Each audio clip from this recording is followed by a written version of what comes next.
ఒకరోజు ఒక చమురు వ్యాపారి, ఒక కసాయివాడు తీవ్రంగా గొడవ పడుతూ బీర్బల్ సభకు వచ్చారు.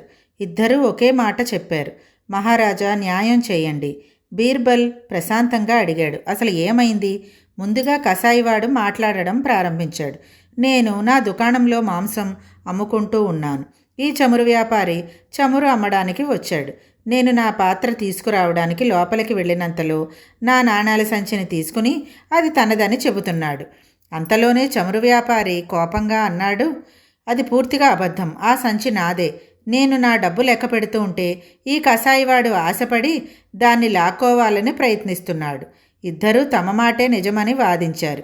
బీర్బల్ కొద్దిసేపు ఆలోచించాడు. తర్వాత ఒక పెద్ద పాత్రలో నీళ్లు తెప్పించమని ఆజ్ఞాపించాడు. అందరూ ఆశ్చర్యంగా చూస్తూ ఉండగా ఆ నాణేలన్నింటినీ నీళ్లలో వేయించాడు. కొన్ని క్షణాల్లోనే ఒక అద్భుతం జరిగింది. నీటి మీద పలుచని నూనె పొర తేలింది. అది చూసిన వెంటనే బీర్బల్ చిరునవ్వు నవ్వాడు. నిజమైన యజమాని ఎవరో తెలిసిపోయింది అని చెప్పాడు. ఈ నాణేలు చమురు వ్యాపారివే. అతను ప్రతిరోజు చమురుతో పనిచేస్తాడు. అందుకే అతని చేతులకి అంటుకున్న నూనె నాణేలపై ఉంది. ఇప్పుడు నీటిపై తేలింది. అక్కడున్నవారంతా బీర్బల్ తెలివికి ఆశ్చర్యపోయారు. బీర్బల్ నాణాల సంచిని చమురు వ్యాపారికి అప్పగించి అబద్ధం చెప్పిన కసాయివాడికి తగిన శిక్ష విధించాడు.